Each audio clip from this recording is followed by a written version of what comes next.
queridos, una bendición especial de Dios poder estar aquí, poder recibir su palabra santa en esta mañana.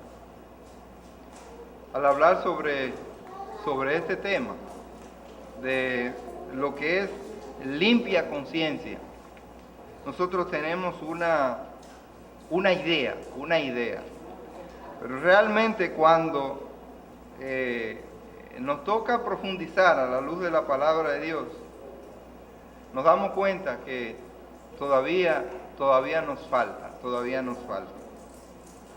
La conciencia es una facultad interna creada por Dios al ser humano, que le permite conocer, que le permite saber lo que está bien, lo que está mal. Esa conciencia nos acusa, nos reprende cuando obramos mal. La conciencia que Dios ha puesto en nosotros no es la ley de Dios, pero al mismo tiempo esa conciencia da testimonio de esa ley de Dios. La conciencia es así como una ventana que le permite o le da entrada a la luz. Si esa ventana está opaca, una ventana de cristal, está sucia, pues justamente la luz que va a penetrar no será exactamente con todo su esplendor. Así que la luz que entra cada vez sería mucho más difusa. Aquí en Mateo, el capítulo 6, los versículos 22 y 23, dice la palabra de Dios: la lámpara del cuerpo es el ojo. Así que, si tu ojo es bueno, todo tu cuerpo estará lleno de luz. Pero si tu ojo es maligno, todo tu cuerpo estará en tinieblas. Así que, si la luz que en ti hay es tinieblas, ¿cuántas no serán las mismas tinieblas? Una vez más, el ojo es la lámpara del cuerpo. Si usted quiere saber lo que es el ojo, la importancia de la vista, de los ojos, entonces póngase un pañuelo o algo que usted no pueda ver y salga a la calle o aún en su misma casa para que usted vea qué difícil se torna la vida. Todo se ve oscuro, se ve negro, y así mismo su alma, su vida interior se vuelve negra, se vuelve inhóspita.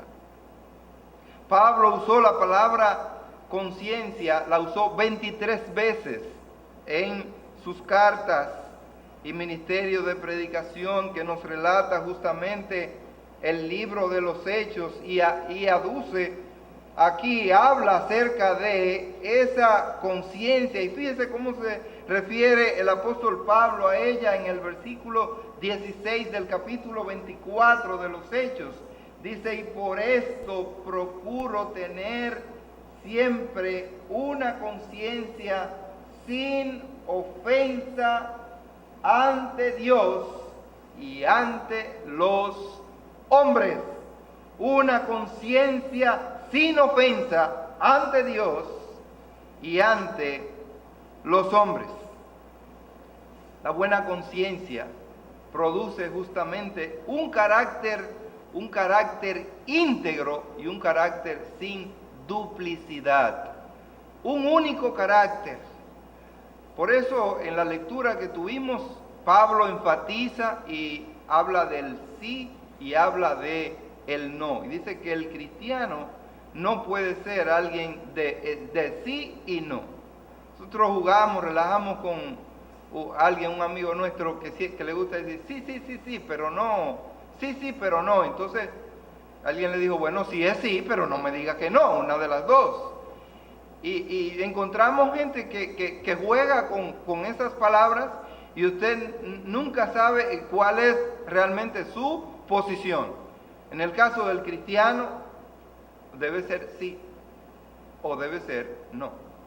Para sus hijos, usted tiene que tener un carácter de forma tal que ellos aprendan y sepan cuando usted le dice sí y cuando usted le dice no.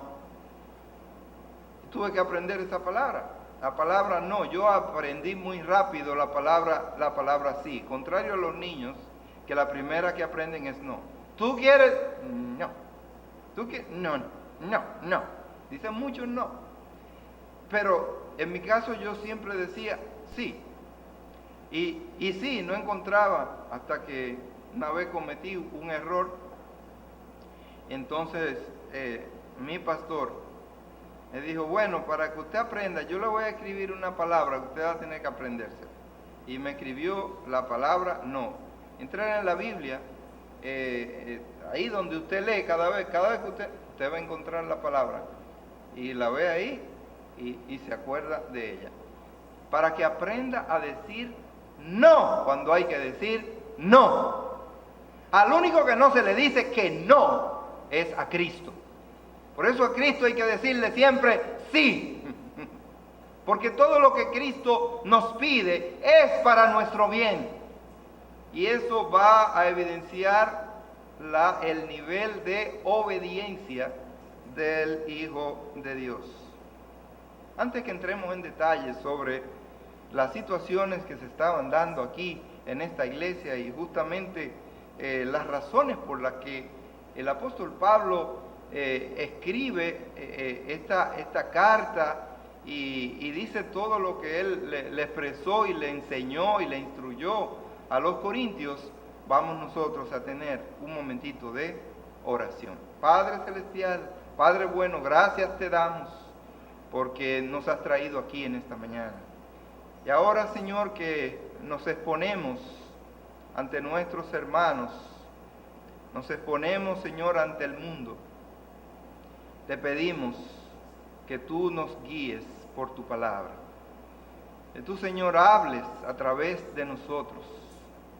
Que traigas serias convicciones de carácter. Que nos ayuden, Señor, a entender para qué estamos aquí y cuál debe ser nuestra actitud frente a tus demandas, frente a nuestras responsabilidades en esta vida. Oh Señor, ayúdanos a vivir con limpia conciencia. Ayúdanos a poner nuestros oídos atentos a lo que tú nos quieres decir sobre este tema. Te lo imploramos en el nombre de Cristo Jesús. Amén.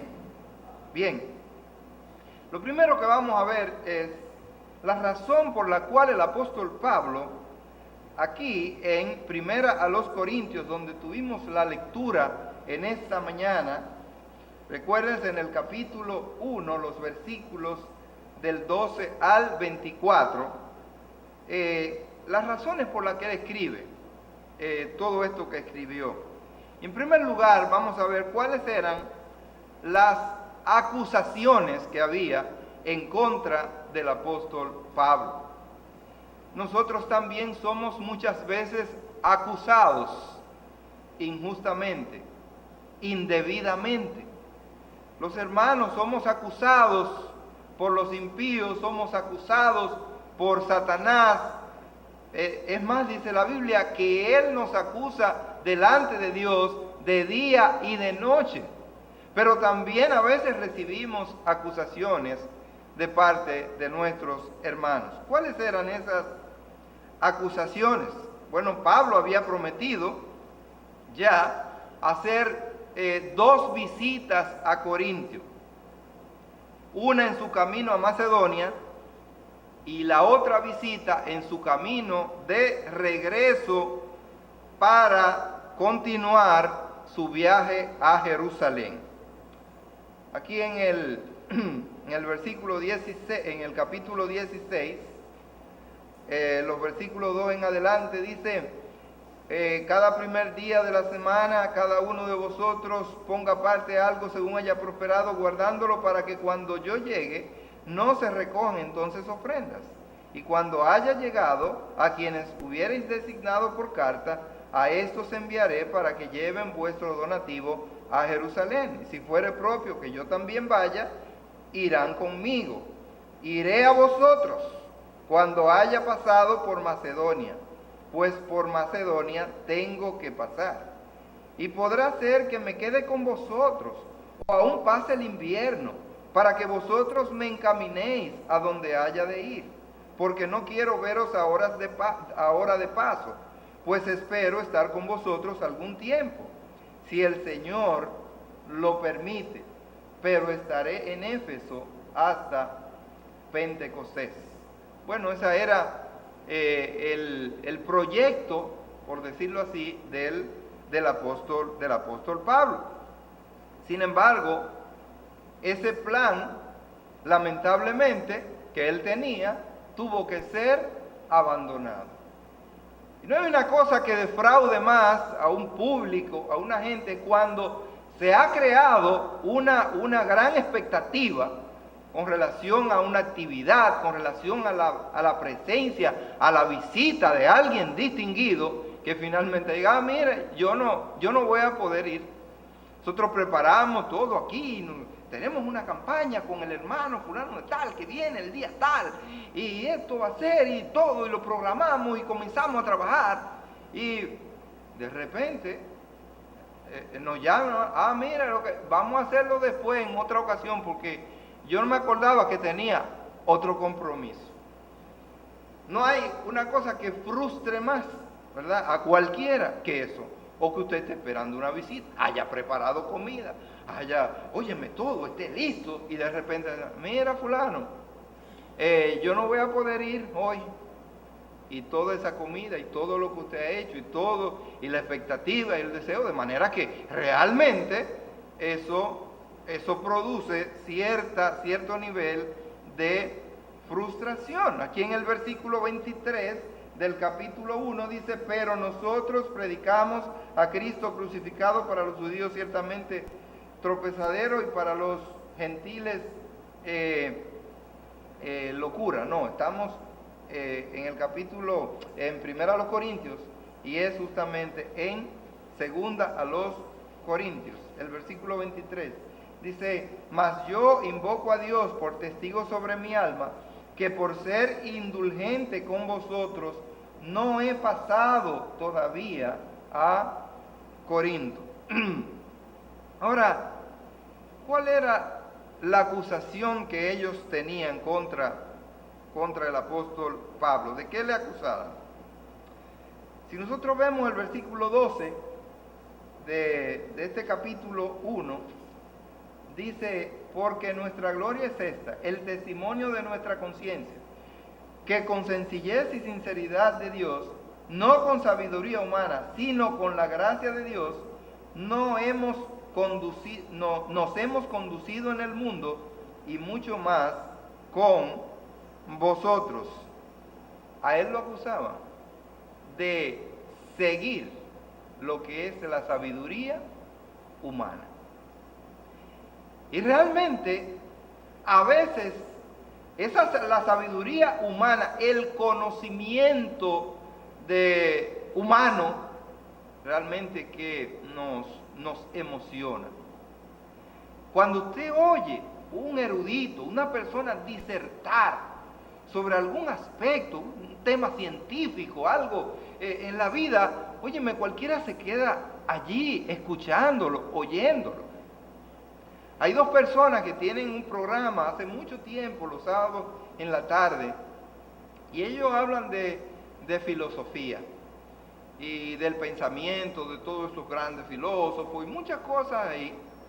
Y a veces yo pongo y me pongo a escucharlo, y a veces quisiera seguir escuchándolo, porque esas personas tienen un dominio y un conocimiento profundo de esos temas. Y narran y citan y aplican realmente al momento de hoy en día esos conocimientos, esos pensamientos, y cualquiera se deslumbra. O usted oír una buena charla, si le gusta la física, sobre física y sobre todo física nuclear, Y usted comienza a oír este hombre. Yo oigo a veces un hombre que conoce mucho de minas y de todo eso, y comienza a hablar, a profundizar y a decir cosas. Óyeme, pero cualquiera se queda, wow, qué derroche de conocimiento. Ese no es el conocimiento importante para Dios, pero a la carne, a la parte humana, nos llama poderosamente la atención. El apóstol Pablo había estudiado a los pies de Gamaliel y era un hombre erudito. Él conocía mucho de filosofía, conocía mucho de historia, conocía de judaísmo, conocía de muchas cosas, y era un hombre muy versado, y hablaba, dice Pedro, con una profundidad. Dice que lo que él decía eran cosas difíciles de entender. Era profundo en sus expresiones, en sus enseñanzas. Así que los corintios comenzaron a acusar al apóstol Pablo de que él se deleitaba, amaba lo que era la sabiduría humana. Y el apóstol Pablo comienza a defenderse y a puntualizar cada uno de estos aspectos, de estos señalamientos. Pero también el apóstol Pablo era acusado de tomar con mucha ligereza la voluntad de Dios. Ellos le acusaban de que no era un hombre reflexivo sobre la voluntad de Dios. Realmente en el estudio que nosotros tenemos de discipulado bíblico, hay una lección, que es la lección número 7, que hablamos acerca de la voluntad de Dios, y hablamos también sobre el plan de Dios para tu vida. La voluntad de Dios es general, en sentido general. Primera voluntad de Dios es que quiere que todos los hombres procedan al arrepentimiento. Eso es voluntad de Dios en sentido general. Pero la voluntad de Dios para sus hijos, es decir, ahora, para nosotros los creyentes, dice la Biblia, es vuestra santificación. La voluntad de Dios para los hombres también es que nosotros aprendamos a darle gracias a Dios en todo, es decir, que seamos agradecidos. Sin embargo, Dios tiene un plan personal y particular para cada ser humano. Y el plan de Dios para contigo posiblemente no sea el plan de Dios para conmigo. Tal vez Dios a ti te quiere para que sea un ministro, para que sea un misionero, y tal vez Dios me quiere a mí para que sea un maestro de escuela dominical. Así que el plan particular y el plan personal de Dios es diferente posiblemente en cada uno de sus hijos. Y a él lo acusaban de que tomaba con mucha ligereza ese plan de Dios, esa voluntad de Dios. Dice el versículo 17, así que al proponerme esto, usé quizás de ligereza, o lo que pienso hacer, lo pienso según la carne, para que haya en mí sí y no. Pablo, interesante lo que Pablo destaca aquí. Dice que cuando nosotros reflexionamos, tomamos decisiones en base a los criterios de nuestra carne, no son decisiones confiables. Son decisiones que a veces, ¿verdad?, en un momento dado estamos muy emocionados y decimos sí, pero cuando pensamos y reflexionamos y volvemos otra vez, decimos no. Y por eso encontramos muchas veces cristianos no confiables que usted le dice, hermano, mire, mañana yo quiero que usted dice, sí, hermano, cuente conmigo, yo estoy dispuesto. Ahora, esa decisión hay que asegurarse, ¿fue en la carne o fue una decisión en el espíritu? Posiblemente después dicen, acá, pero es que ahí hay más gente que puedan hacer eso. Pero hay otros hermanos, mira el hermano tal que le gusta mucho, pero él lo puede hacer, otras veces lo ha hecho. Y yo, porque que yo tengo, yo creo que otro compromiso mañana, así que, mira hermano, yo no voy a poder, yo le sugiero al hermano tal, usted sabe, esa es una decisión, fundamentalmente es una decisión en la carne. Y cuando tomamos decisiones en la carne, esas decisiones muchas veces no son confiables, en todo el sentido de la palabra. Cuando usted toma decisiones importantes en la carne, ¿con quién me voy a casar? Y no está seguro de que es exactamente la voluntad de Dios, esa decisión es insegura, no es confiable. Posiblemente al cabo de poco tiempo estar usted pensando, ¿y qué error fue el que cometí? Óyeme, pero sí, y este fue el hombre que seleccioné, pero no, y fácilmente lo deja. Cuando tomamos a veces decisiones en cuanto a los trabajos, quiero un trabajo y rápidamente agarramos y de repente encontramos, mire que aquí hay que trabajar hasta las 9 de la noche, a veces, ¿sabes? Hay que venir el sábado, hay que venir el domingo, ¿no? Pero ¿y en qué me he metido? Bueno, porque tomamos muchas veces decisiones emotivas, emocionales, decisiones muy apresuradas. Así que acusaban al apóstol Pablo de tomar con mucha ligereza la voluntad de Dios y que por eso entonces él no podía cumplir apropiadamente sus compromisos. Y cuando tomamos decisiones y nos comprometemos en la carne, entonces como no meditamos, como no pensamos, nos comprometemos con varias cosas posiblemente al mismo tiempo. Y tenemos problemas porque no vamos a poder cumplir con todo el mundo. Si usted tiene dos compromisos diferentes a una misma hora, en dos lugares distintos, usted no va a poder cumplir con los dos. Para eso usted tiene que tomar anotaciones. Usted tiene que grabar las cosas, usted tiene que hacer una agenda. Si usted tiene muchos compromisos, saber que para esa fecha, a esa hora, usted tiene tal compromiso. Y no comprometerse con ligereza con otras cosas. Dios nos manda a tener un juicio apropiado para poder nosotros ser personas serias y confiables. Porque el que no es reflexivo da a entender de que no es una persona seria y confiable.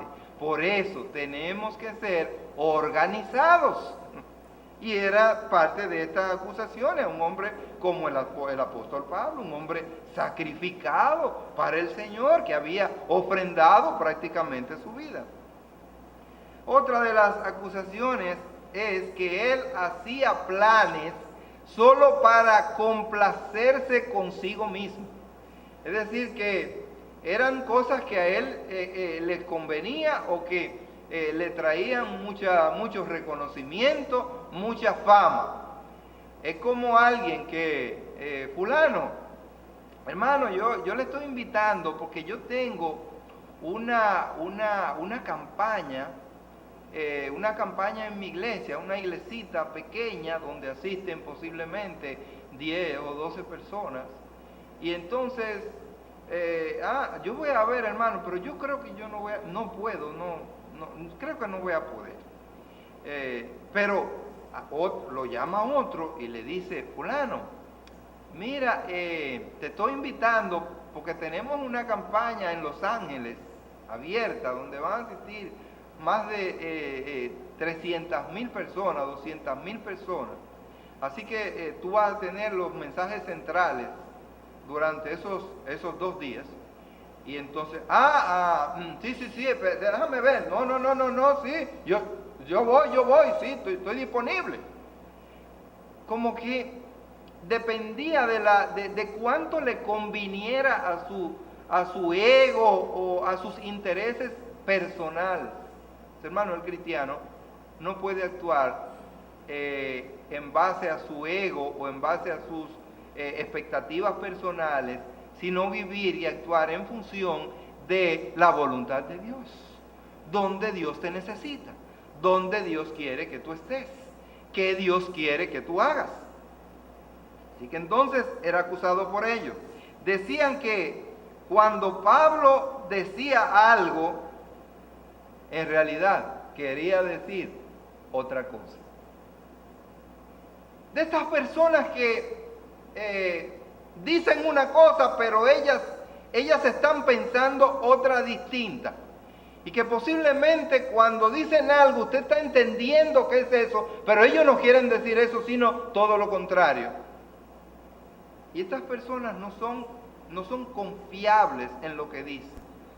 No son confiables y no son claras, porque no expresan con claridad, con sinceridad, lo que realmente ellos quieren. Y nosotros tenemos que aprender a ser sinceros. Si usted no puede comer una cosa, por agradar a un hermano, le diga, ay, sí, hermano, sí, no, está bien, no se preocupe, sí, eso es bueno. No, mira, yo he comido eso, sí. Y cuando va, ay, hermano, se come un poquitito nada más y déjalo. ¿Y qué pasó, hermano?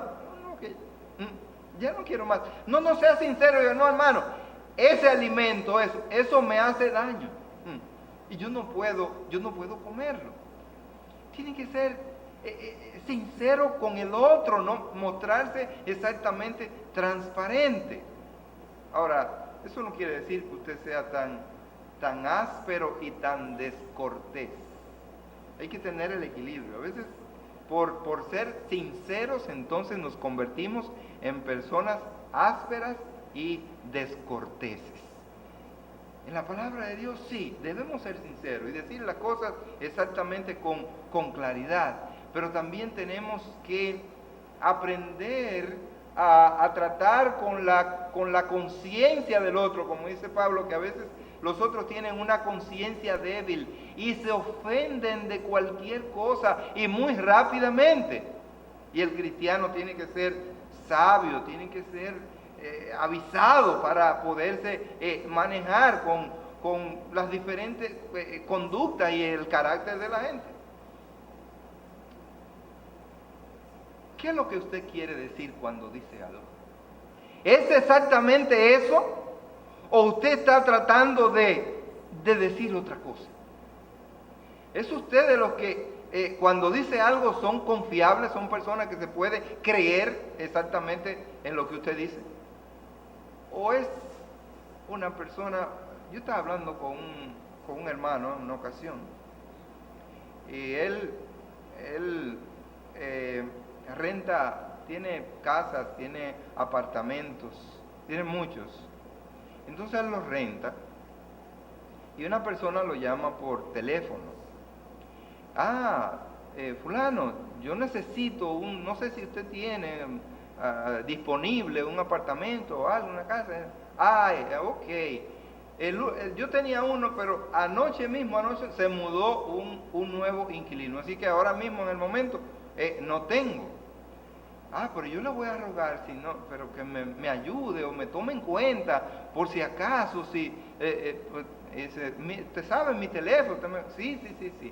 Entonces le dice por teléfono, muy bien, sí, yo te tomaré en cuenta, te voy a tener presente. Y cuando cierra el teléfono, delante de mí, dice, si yo me voy a acordar de eso. Óigame, esa persona ha creído en su palabra, lo que usted le dijo. Es como el niño que se había extraviado, su padre le dijo, mi hijo, espérame aquí. Y en el tumulto de las personas y de la gente, el niño estaba buscando a su papá y como que se extravió. Y después el papá vino a buscarlo donde estaba, él no estaba ahí. Y entonces imagínense la preocupación y todo. Esto fue en Brasil, a una hora, Río de Janeiro, una hora pico, donde hay mucha gente en esas avenidas, en esas calles. Y el papá habló con la policía le dijo, vamos a esperar que por un poquito que baje el tráfico de personas, para poder entonces buscarlo con calma. Y así que esperaron 1 o 2 horas que el tráfico de personas bajara. Y el papá se acordó y fue otra vez al lugar donde había estado y donde él le había dicho a su hijo que lo esperara. Y cuando fue ya, las tiendas muchas veces estaban cerradas, y el niño estaba sentadito en la acera y en la puerta de entrada al negocio. Cuando fue el papá, mi hijo, y tú estás ahí tranquilito, sentadito, solito. ¿Y cómo? Sí, papi, en un momento me paré a ver si te veía, pero finalmente yo me quedé aquí porque tú me dijiste que tú venías por mí. Tú me dijiste que tú me venías a buscar. ¿Creen nuestros hijos en la palabra de nosotros? Ellos pueden cerrar sus ojos y confiar ciegamente que lo que usted le está diciendo es la verdad. Puede confiar Dios en las promesas que nosotros le hacemos a Él. Somos personas de sí y personas de no. Eso es lo que está pasando aquí. ¿Es confiable usted? Un hijo de Dios debería ser una persona confiable. Que lo que dice se le cree, porque dice la verdad. Que cuando se compromete con algo, óyeme, se está comprometido. Usted sabe cómo se hacían los préstamos antes, muy allá, piense allá atrás. A veces los préstamos se hacían, a veces era de un animal, de cualquier cosa. ¿Y usted sabe lo que le dejaba el compadre al otro compadre? Un pelito del bigote. Se arrancaba un pelo del bigote. Mire, compadre, yo le traigo de vuelta el animal o otro, que yo qué, pasado mañana. El padre cogía el pelo del bigote y lo guardaba, ¿verdad? Y esa era la garantía. Cuando él venía y le devolvía el animal, el compadre le devolvía el pelo del bigote. ¿Cuánto vale un pelito de su bigote? De seguro que hoy para la gente eso no vale nada. Nadie se atrevería a confiar que tú me dejes ni un cabello, que tú me dejes, mira, tú me puedes dar las uñas, lo que tú quieras, y eso no vale nada. Pero antes, un pelo de un bigote. O cuando se firmaban algunos contratos, ¿sabe cómo se firmaban? Se firmaban con sangre. Firmaba, ponía su nombre con sangre. Eso significa que usted iba a cumplir con eso en lo que usted se ha comprometido, porque ahí estaba comprometida que su misma sangre. Lo más importante en el cuerpo humano. Trate de vivir sin sangre, a ver, o con un bajo nivel de sangre. Bueno, pues los malos entendidos entre el pueblo de Dios a veces son difíciles de desenmarañar, debido a que a veces un mal entendido conduce a otro. Y el ser humano comienza a hacer elucubraciones y crearse prejuicios sobre tal vez cosas sin tanto fundamento. O sea, yo me acuerdo que en una ocasión él dijo o él hizo tal cosa, por lo tanto, en esta ocasión es el mismo, eso mismo. Es que él es así. Nosotros nos prejuiciamos, pero muy fácilmente con los demás. La palabra de Dios quiere que nosotros no seamos cristianos con prejuicios, sino hombres de Dios que confiemos en la palabra de los demás. Ahora, ¿cuáles son las actitudes que resultan de una limpia conciencia? Ya sabemos que la conciencia entonces es ese juez interior que en principio nos reclama, nos dice lo que está bien, nos dice lo que está mal. Pero cuando nosotros hacemos lo contrario o hacemos las cosas mal hechas, entonces ese juez que tenemos a lo interior de nuestras almas, entonces nos acusa y nos dice: te lo dije que no lo hicieras, te lo dije que no fueras por ahí, pero lo hiciste. Ahora, ¿qué resulta cuando nosotros vivimos y actuamos en la vida con una limpia conciencia? Cuando no hay remordimiento de las decisiones ni de las cosas que nosotros decimos. No tenemos remordimiento porque lo que yo te dije es exactamente lo que yo creo, lo que yo pienso. Lo que yo te dije fue exactamente lo que yo hice. El creyente vive entonces a la luz del retorno de nuestro Señor Jesucristo. Dice el versículo 14 del capítulo 1: como también en parte habéis entendido que somos vuestra gloria, así como también vosotros la nuestra, para el día del Señor Jesús. ¿Y usted sabe por qué? Porque vendrá un día en que todas las cosas serán puestas sobre la mesa. Ya no habrán pensamientos ni ideas ocultas que nadie las conoce, que nadie las sabe. Llegará el día en que toda tu vida, todo lo que tú piensas, será puesto sobre la mesa.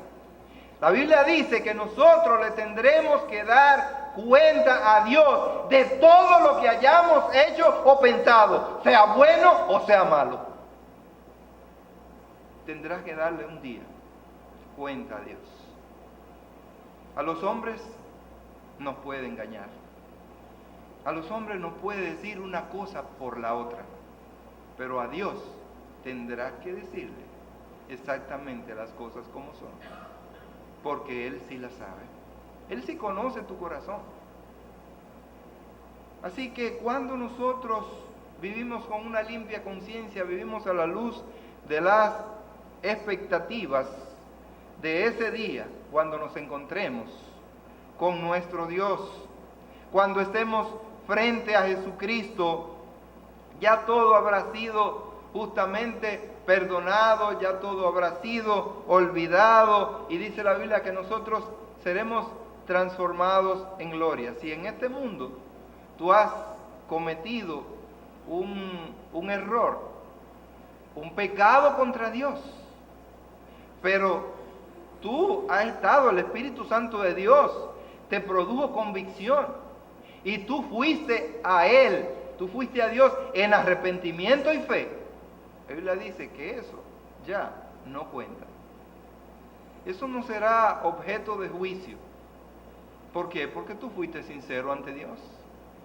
Ya tú le dijiste a Dios y ya Dios te escuchó y tú te arrepentiste de corazón. Por lo tanto, eso no va a volver allá. Mira, tú te acuerdas, no, ya tú se lo expresaste, ya tú se lo dijiste. Y no hay un doble juicio, ¿verdad? Por una misma razón, por una misma causa. Ni siquiera aquí en la tierra. Bueno, el creyente tomará en serio la voluntad de Dios. De los versículos 15 a 18, con esta confianza quise ir primero a vosotros, para que tuvieseis una segunda gracia, y por vosotros pasar a Macedonia, y desde Macedonia venir otra vez a vosotros, y ser encaminado por vosotros a Judea. Así que, al proponerme esto, ¿usé quizá de ligereza? O lo que pienso hacer, lo pienso según la carne, para que haya en mí sí y no. Mas, como Dios es fiel, nuestra palabra a vosotros no es sí y no. No es sí y no al mismo tiempo. Es una de las dos. Y esa esa palabra que nosotros escojamos debe estar de acuerdo a nuestra conciencia. Cuando diga no, es porque usted puede sostener ese no ante Dios. Cuando diga sí y dice sí, es porque usted puede sostener ese sí ante Dios. ¿Se acuerda que los muchachos y mucha gente, ya yo no lo oigo tanto, pero se acostumbraba a jurar? A jurar.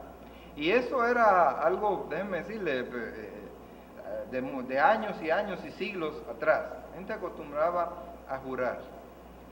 Y uno de los juramentos que más se usaba de que para creerte lo que tú dijiste, mira, a mí mira fulano, se me perdió la bola que yo tenía ahí, ¿tú te la cogiste? Y entonces venía dentro, mira, por mi Madre Santísima. Y eso se convirtió en algo tan serio que un abogado en Atomayor, un muchacho que había, tal vez no estaba tan bien, pero él fue al tribunal a defender a alguien, y entonces como que él no tenía tanta evidencia, tanta prueba para presentársela al juez. Así que cuando estaba ahí arriba, dijo, magistrado, yo no lo vi, ni ella tampoco, pero mire, por mi Madrecita Santísima que eso fue así. Dice el juez, yo voy a tomar decisión sobre eso, por ese juramento tuyo. En virtud de esto, ahora Dios nos dice que no juremos por nada. Nada que esté sobre los cielos, por el cielo, nada que esté debajo de la tierra, sobre la tierra, por nada. Dios no quiere que nosotros juremos. En cambio, que nuestro sí sea sí y nuestro no sea no. ¿Por qué? Porque entonces nos convertimos en personas no confiables. Déjeme decirle que ahora existe otra modalidad. ¿Sabe cuál es la otra modalidad? Usted está diciendo algo y el otro como que eso es tan bueno o tan espectacular que parece difícil creer, y entonces tiene que decirle, ven acá fulano, ¿fue así o no fue así? Y traemos entonces un testigo, ¿verdad? Testigo. Hay cosas que resultan así como espectaculares y un poco. En una ocasión estuvimos por ahí en un lugar, al lado de Vallaguana, y el hermano Benoni y Joanán y yo nos fuimos a jugar basquetbol a una cancha oscura, como a las 7 y pico de la noche. Y entonces estábamos jugando ahí, no se veía nada, usted ponía la mano y no se veía, era algo oscuro, y estábamos jugando, llegamos del río y estábamos jugando. Entonces ellos dos estaban jugando conmigo y yo comencé a tirar y nada más se metió la bola lejos y volví a dar otro. Oye, todos los canastos se metían, todos. Al final, cuando terminó el juego, ¿sabes lo que dijo Benoni? Que yo estaba poseído.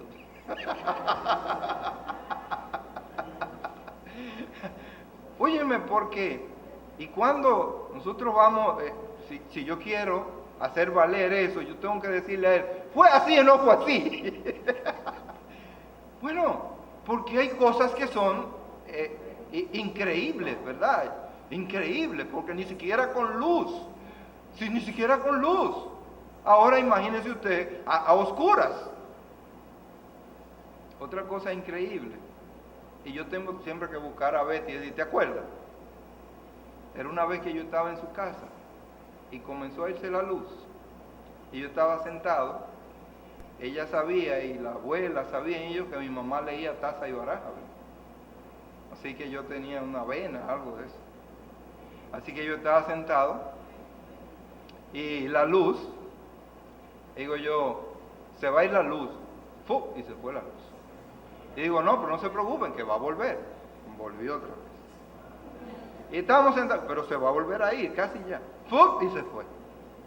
Miren, va a volver. ¡Fu! Volvió, 3 veces. Se va a volver a ir. Se fue. Pues un relajo. Y finalmente digo, ahora va a volver y no se va a ir. Y volvió y no se fue. Y Betty me miró y dice, ¿y qué es lo que pasa aquí? Y la abuela que estaba por ahí, que la mamá de Josecito Leta está ahí.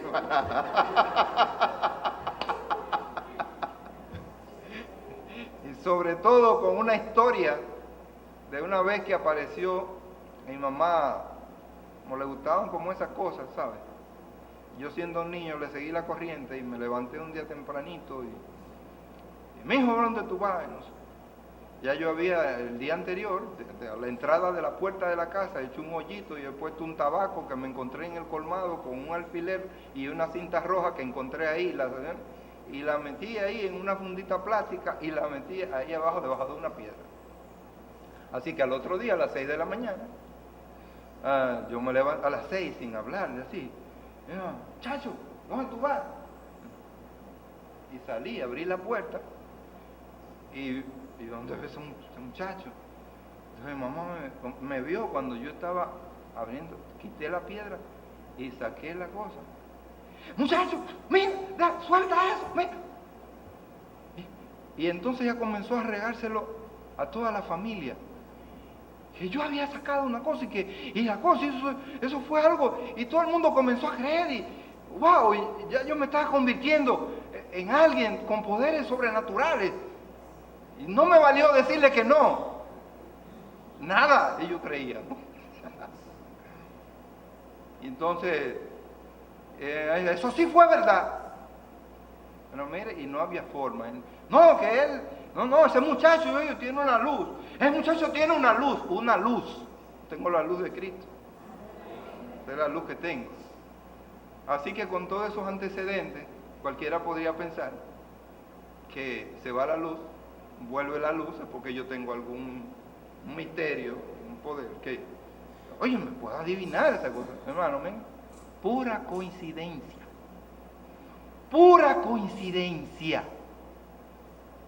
Déjeme decirle que el creyente en Cristo Jesús tiene que actuar con una limpia conciencia. No puede ocultar, no puede albergar nada que sea oscuro para Dios. Algunas veces, decían ellos, él no estaba seguro de lo que Dios quería que él hiciera, porque era mejor que él esperara en el Señor y no tomara tantas decisiones a la ligera. Sus motivos no eran sinceros. Estaba procurando agradar al Señor, pero con sus hechos daba muestra de que era lo contrario. Todo eso era falso. Todo eso era mentira. Jesús nos instruyó a ser serios. Justamente lo que decía, a no hacer ningún tipo de juramento, sino que los demás aprendan a creer lo que usted le dice. Cuando usted tiene que hacer juramento, no es una persona confiable, no es una persona creíble. Solo una palabra con carácter malo usa palabras adicionales para reforzar su sí o su no. Cuando usted tiene un carácter genuino, un carácter conforme al corazón de Dios, no tiene que usar amuletos. Usted debe ser creíble. Pero déjeme decirle que una limpia conciencia entonces le va a permitir glorificar a Jesucristo. No se puede glorificar a Cristo y practicar el engaño. Versículo 19. Porque el Hijo de Dios, Jesucristo, que entre vosotros ha sido predicado por nosotros, por mí, Silvano y Timoteo, no ha sido sí y no, mas ha sido sí en él. Porque todas las promesas de Dios son en él sí y en él amén, por medio de nosotros, para la gloria de Dios. Cuando tú actúas sin reflexionar y sin una limpia conciencia, tu carácter va a estar erosionado. Tarde o temprano, déjame decirte que la verdad va a salir a la luz. No importa lo que tú digas, no importa lo que tú hagas.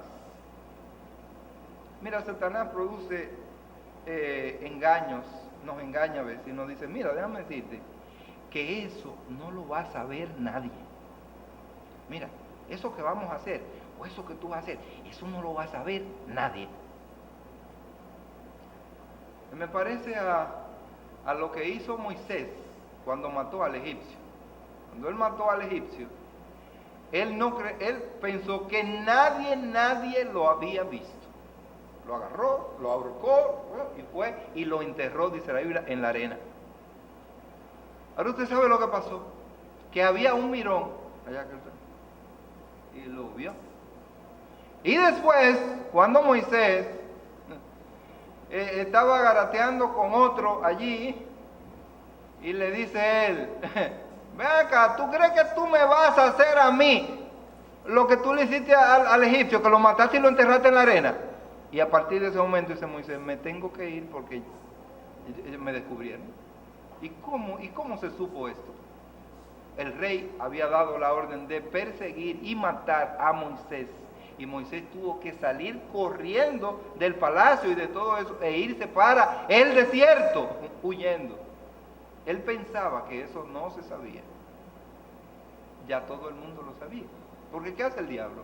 El diablo simplemente te tapa hasta donde él lo considera ya el momento para comenzar. Y es tan chismoso que él no solamente se conforma con decirlo de alguna manera a los que te rodean, sino que él sube, dice la Biblia que él sube allá, la presencia de Dios, y dice, mira, y tú estás creyendo en tu hijo, que tú dices que es tu hijo, fulano de tal, mira, y tú sabes lo que ahora modernamente, o sea, el diablo usa todo lo moderno, ahora él tiene video, él usa video, y entonces se lo lleva a Dios y se lo presenta, mira, o el celular, ¿no? Mira aquí lo que grabé, de fulano de tal, mira lo que él estaba. ¿Tú crees que ese es tu hijo? Y tiene que venir Jesucristo, y tiene que venir la divinidad, mire, y comenzar el Espíritu Santo a trabajar en el corazón de ese cristiano, de ese creyente, para producir convicción de pecado, para que, si como es hijo de Dios realmente, se arrepienta, y entonces Jesucristo decir al Padre, es que yo morí por él, es que yo di mi sangre por él. Por eso es que la Biblia dice que si nosotros pecamos, abogados tenemos para con Dios, a Jesucristo. Él es nuestro abogado porque Él fue a la cruz y dio su sangre, se sacrificó por nosotros. Y el hecho de que nosotros vengamos a Cristo y nos arrepintamos, no es garantía de que nunca jamás vamos a pecar. Vamos a pecar, sí, podemos pecar, pero nosotros tenemos el perdón de Dios en Jesucristo. Por eso un día nosotros vinimos a Cristo en arrepentimiento y fe, y Él nos perdonó. Porque Dios es amplio, su misericordia y su capacidad de perdón es amplia, más de la que nosotros suponemos. Y Dios lo que quiere es el perdón para el hombre, no su condenación. El testimonio y el andar del creyente tienen que funcionar juntos, tienen que andar juntos. Así que Jesucristo es el eterno sí de Dios para todos los que confían en Él. Dios es un Dios de sí. Dios es un Dios positivo. Dios no es un Dios negativo. Y para probarnos que Él es un Dios positivo, nos dio a Jesucristo cuando nosotros estábamos en nuestra peor condición. Dice, alejados de Dios, enemigos de Dios. Él nos dio a Jesucristo. ¿Y quién es Jesucristo? El sí de Dios. El sí de Dios. Para el perdón, para la salvación de todos los hombres. Por eso dice, todas las promesas que nos ha hecho Dios son sí en Cristo. Por medio de Él respondemos entonces nosotros, amén, para la gloria de Dios. Dios es un Dios positivo. Si usted cree en Dios, usted tiene que ser un hombre o una mujer positiva, porque Dios es un Dios positivo. Cuando usted vive en pesimismo, vive amargado, usted vive maldiciendo o vive hasta el día, la hora en que nació, realmente es porque usted todavía no ha tenido esa experiencia maravillosa de ese encuentro con Jesús. Me decirle, a Jonás le costó mucho, a pesar de haber sido el profeta de Dios. Llegó un momento, dice la Biblia, que él maldijo la hora en que él nació. Él tuvo que aprender mucho. Otro que estaba deprimido y nada más le faltó maldecir también la hora, fue el Asaf. Asaf estaba mirando, dice, la abundancia y la riqueza y todo de los otros que no le servían a Dios. Él entró en depresión. Hasta que Dios tuvo que llamarlo, dice el Salmo, tuvo que llamarlo al santuario y decirle, ven acá, déjame mostrarte que todo eso es vanidad y todo eso se quedará aquí. Y el problema de ello es que tendrán que darle cuenta a Dios por su vida. Y dice Asaf, entonces, en el Salmo 73, hasta entrando en el santuario, entendí el fin de ellos. Dios es un Dios positivo. Dios no es un Dios negativo. Si usted vive una vida de pesimismo, entonces no es un seguidor de Jesucristo. Usted tiene que seguir a Cristo con el mismo positivismo que Él nos manda. Eso no quiere decir que usted vea dinero por todos lados. No, el evangelio de prosperidad. Y que usted, no, eso no es. Lo que usted no puede ver la vida con pesimismo, porque esas promesas de Dios, dice, son en Él sí y en Él amén. Hermanos, la palabra confirmar más bien, es un término mercantil y se refiere a una garantía de cumplimiento de un contrato. Entonces nosotros firmamos, ¿verdad?, un contrato, o firmamos algo todavía más serio, algo que se llama en derecho, un documento legal que se llama un pagaré notarial. Cuando usted firmó un pagaré notarial, déjeme decirle que usted no tiene nada, porque todo lo que usted tiene en un momento dado, cuando usted falla y no cumple con el compromiso acordado, la otra persona viene y ejecuta su pagaré notarial y le lleva todo lo que usted tenga. De manera que esta palabra confirmar habla como de esa garantía. ¿Y usted sabe cuál es la garantía que tiene el creyente de que todas las cosas que Dios ha prometido van a ser así, se cumplirán? La garantía que nosotros tenemos es el Espíritu Santo de Dios. Él es las arras, Él es el compromiso de Dios. Él se ha comprometido. Por eso nos ha dejado, a todos los creyentes en Cristo, nos ha dejado su Espíritu Santo en nosotros. Y eso quiere decir que ese es el compromiso de Dios. Ese Espíritu Santo de Dios está ahí para guiarnos. Ese Espíritu Santo de Dios está ahí para convencernos de pecado. Ese Espíritu de Dios está en nosotros para darnos sabiduría. Ese Espíritu Santo de Dios está en nosotros para protegernos, para cuidarnos, y por lo tanto nosotros tenemos que mantener una excelente relación con el Espíritu Santo de Dios. ¿Y cómo eso es posible? A través de una conciencia limpia. Tiene una conciencia limpia, va a tener una excelente relación con ese Espíritu Santo de Dios. Su función en nosotros es justamente eso, producir esa conciencia limpia. En el Antiguo Testamento, las personas ungidas para profetas, sacerdotes y los reyes eran personas comprometidas con su vocación.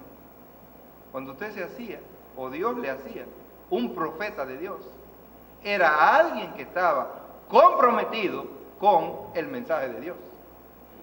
Usted no podía distorsionar el mensaje de Dios.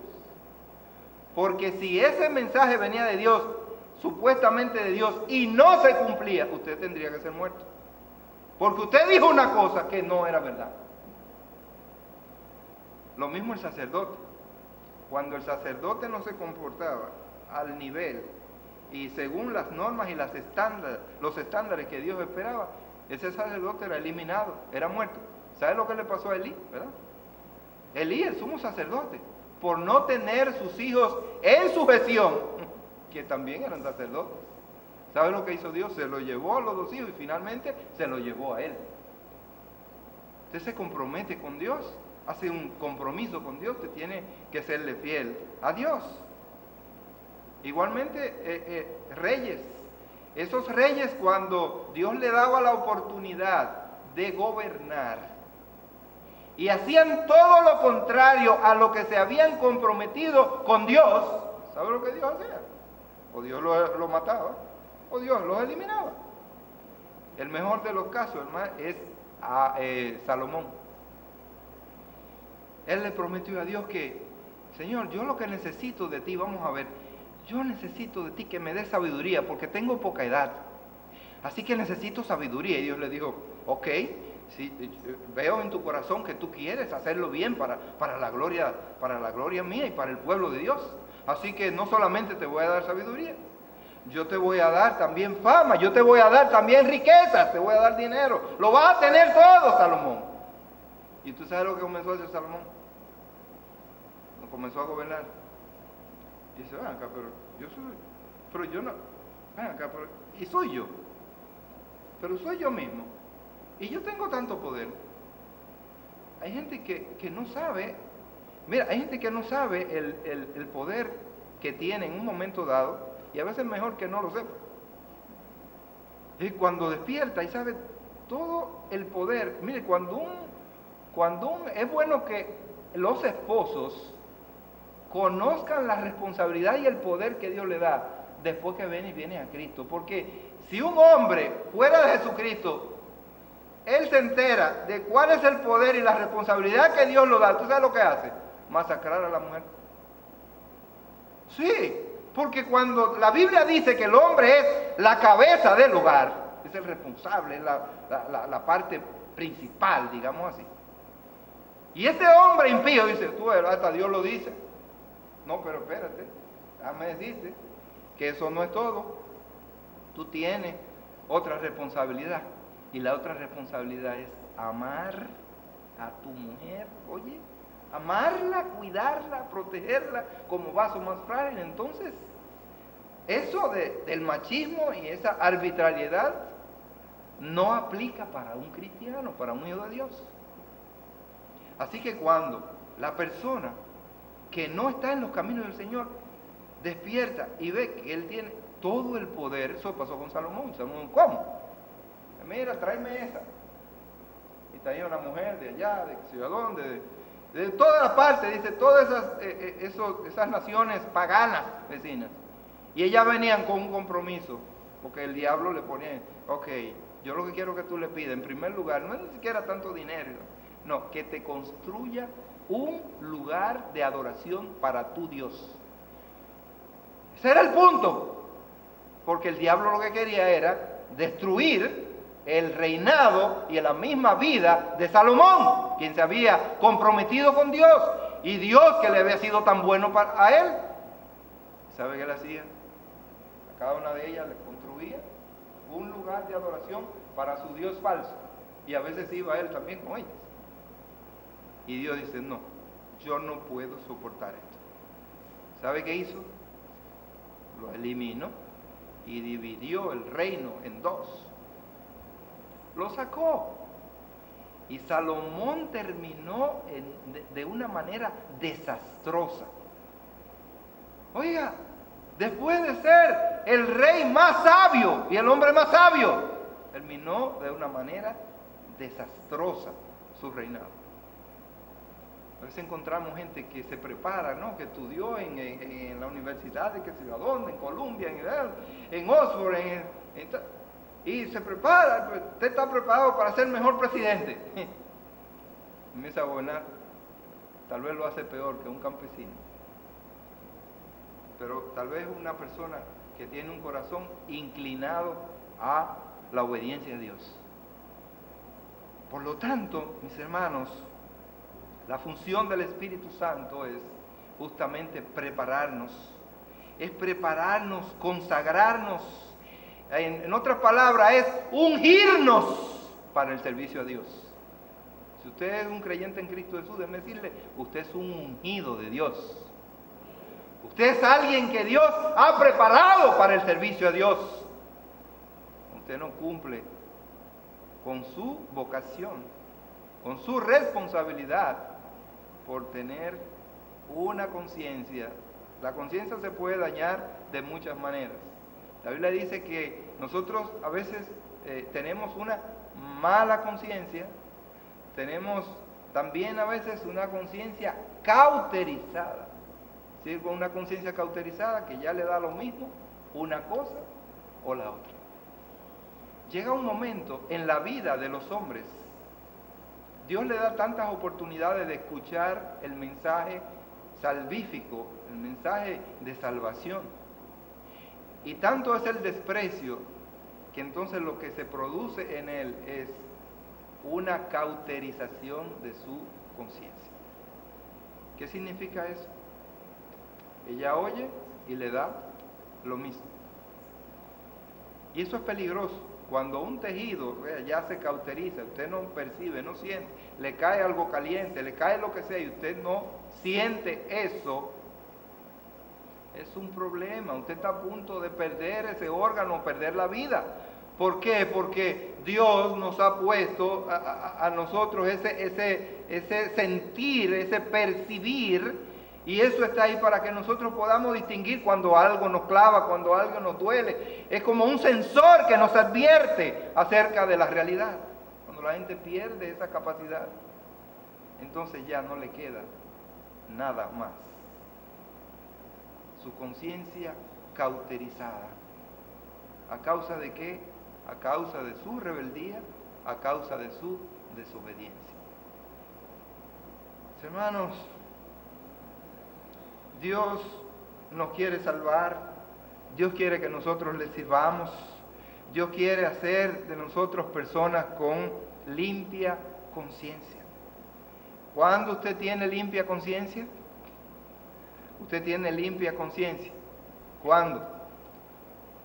Lo que usted piensa, lo que usted dice, es exactamente lo que está en su corazón. Una limpia conciencia es cuando usted actúa con sinceridad, con sencillez, con sinceridad de corazón. Dios nos pide a nosotros que vengamos a adorarle con un corazón sincero. ¿Cómo que debemos venir a adorar a Dios? Le dijo el Señor Jesucristo a la mujer samaritana, debemos brindarle y darle una adoración, dice, en espíritu y en verdad. Así es como Dios acepta nuestra adoración. Por lo tanto, queridos, para poder adorar a Dios con sinceridad, debemos dejar que Dios limpie nuestras conciencias. ¿Cómo van a ser limpias nuestras conciencias? Van a ser limpias con la sangre de Jesucristo. Cristo quiere limpiar tu conciencia y hacerte verdaderamente un hombre confiable para Dios y para con los hombres. Que cuando tú digas algo, los otros te crean lo que tú dices. Lamentablemente vivimos en un mundo en que hay que firmar tantas cosas y hacer tanto y decir tanto para que los otros te puedan creer, para que los otros puedan confiar. Qué lamentable eso, donde hemos llegado. Y no, mira, fírmame aquí y vuelve, fírmame allí y déjame decirte, ahora espérate, comprométete aquí para que los otros puedan confiar. El creyente, su palabra debería ser suficiente. Nosotros deberíamos ser gente tan confiables que cuando vamos a un establecimiento, mire, yo necesito tal cosa, pero yo mañana le traigo el dinero. Ese dueño de ese establecimiento dice, tenga todo lo que hay aquí, bate y sobra. Oh, pero usted es un creyente en Cristo Jesús, yo lo conozco. Oh. Ahora asegúrese que mañana usted venga. No venga con cuentos. Usted sabe que lo que pasa es que he venido para dar la cara, porque no, venga y cumpla su palabra. Véndate un hijo, pero cumpla, cumpla. Porque ese es el problema. Por eso es que no nos creen. No nos creen. Y ese es el peligro tan grande en esta vida, que nosotros no creemos. Si viene una persona, mira, yo pertenezco, yo soy. No, espérate, déjame llamar. ¿Te han mandado a alguien aquí? No.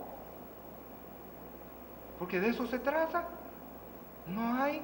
¿Y por qué, cómo? ¿Por qué debemos nosotros caracterizarnos, los hijos de Dios? Por ser confiables. Primero ante Dios, pero después entre nosotros mismos.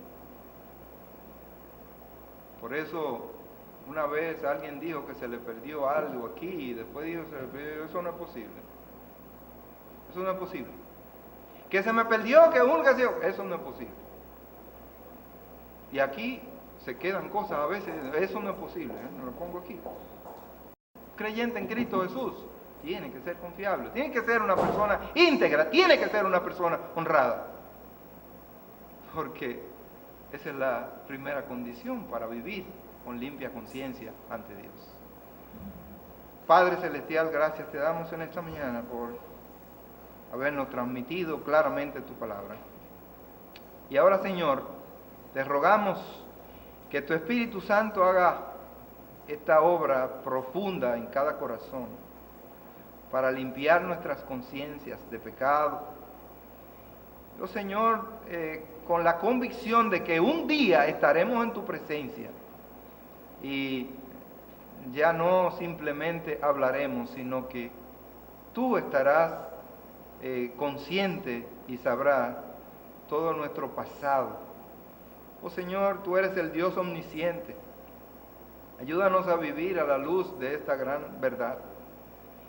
Y en esta mañana, si hay aquí alguna persona que todavía no ha permitido que su conciencia sea limpia con la sangre de Jesucristo, oh Padre, te imploramos que tú entres a su corazón. Haz esta obra que nosotros los hombres no podemos hacer. Padre, ayúdanos a experimentar ese carácter que nos identifica contigo, de hombres serios, confiables, cristianos verdaderos, cristianos sinceros. Señor, glorifícate, síguete glorificando en esta mañana, en cada corazón, en cada vida.